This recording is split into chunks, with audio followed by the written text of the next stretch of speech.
Welcome back to the channel. We're talking about Air India on their news and commentary. Air India won flight 171, and there was a long time ago I used to work in an airport. I used to fuel airplanes, 737, 757, smaller, bigger commercial airplanes, and I remember running into these fueling scenarios where the gauges were not in-up gauges. You had in-up gauges, and there was a certain procedure to do where how to fuel an airplane and so forth. I'm not saying that Air India had a problem with fueling or anything like that, but just to give you information of who I am and what I used to do. And I encountered problems with some of these airplanes. They came in with inoperable fuel gauges, and it was no big deal. You pull these sticks down, measure the fuel on the wings, write it down, and then put in known quantity of fuel by the gallon, multiply times pounds or whatever, and you get the fuel ticket, and then you give it to the first officer or the captain. You give it to the cockpit after you're done.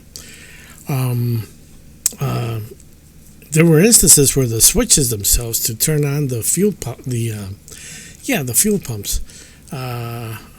No, the valves to open up the fuel tanks, they were broken. So you had to go up to the cockpit, ask the captain or the crew to open up these devices are known as Crossfeeds, and it gets very complicated and very complex.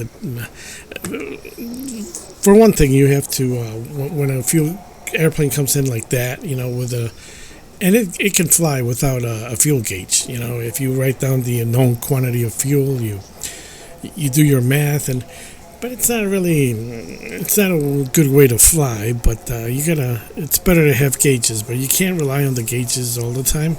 So you gotta do the math and make sure that they kind of even out.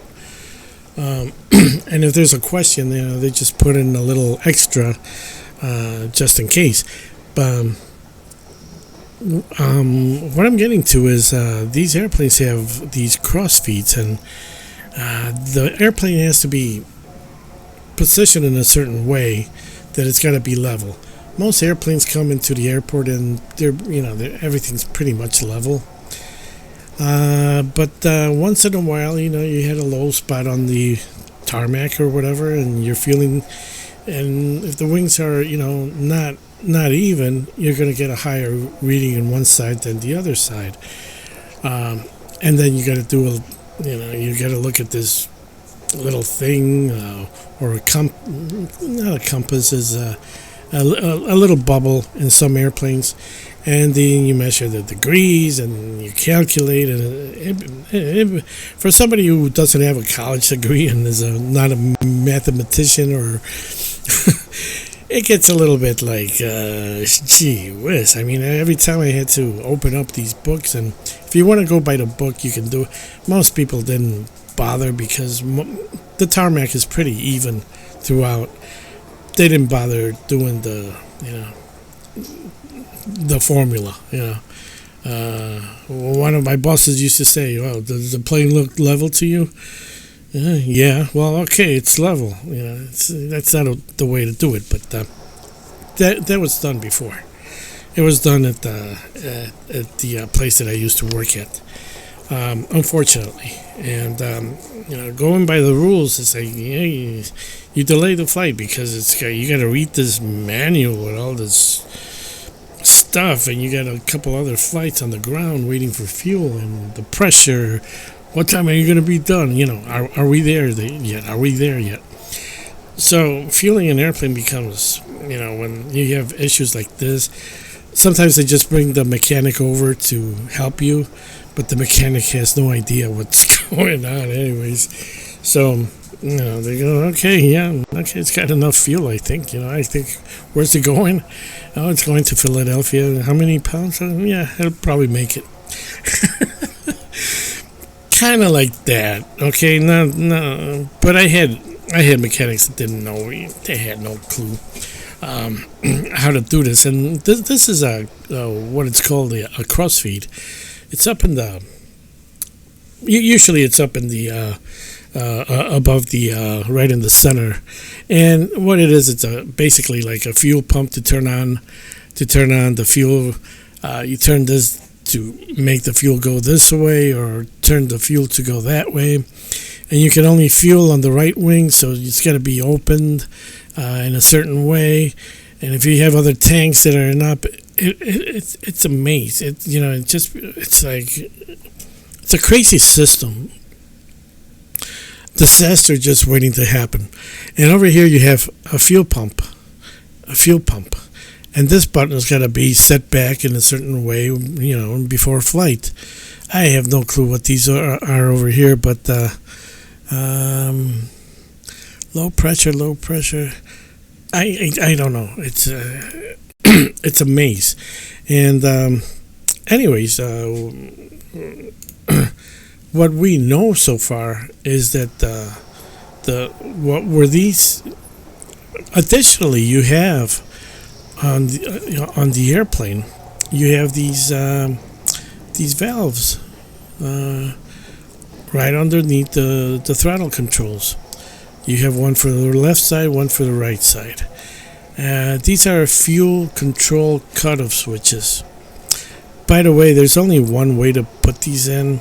It's not that you can get them mixed up, or one, you can put one upside down and the other. They're meant to be up and right. Okay. Most of the newer airplanes, anyways, as far as I know.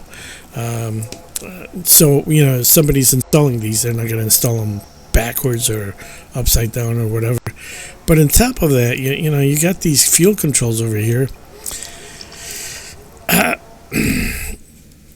What I'm getting at, let's just leave on that, is that at times I have had, just driving a car, how many times have you caught yourself doing something that you're not? For instance, it's happened to me where I turn on the lights or turn on the wipers instead of turning on the lights.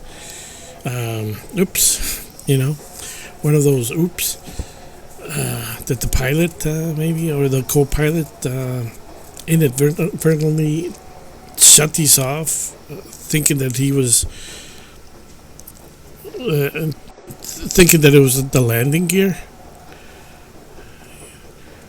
Instead of retracting the landing gear, maybe sometimes you think you're doing something and you do it, you screw up, and it's happened to me driving many times. You turn on a switch, no, I didn't mean to do that. Just from driving so much that he slipped, and the little mind slip that everybody's prone to. I mean, we're not perfect. Lawyers screw up, dentists screw up, doctors screw up. Everybody screws up, and thinking that maybe the gear lever was, thinking that the gear lever perhaps was, or looking at the picture. A picture like this, the flaps are, right there. And if, the flap setting was supposed to be, let's say 15 degrees, they seldom use full flaps. Usually, they use the little flaps on takeoffs. Well, depending on the airplane and configuration and so forth, and length of runway. Okay, let's say flaps were supposed to be set a little lower. And for some reason he went over here and turned these off. And supposedly they were in the down position. Now, if they're in the down position, when they found the airplane, shouldn't they have been in the up position?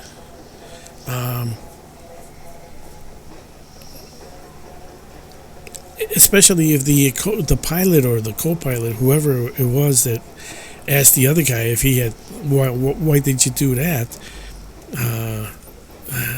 That's what he said. The other guy said, no, I didn't. He slipped. And why were they found down? Or he didn't have a chance to bring him back up, or he did put him back up after the perhaps error. Now, suicide is another, it's happened before.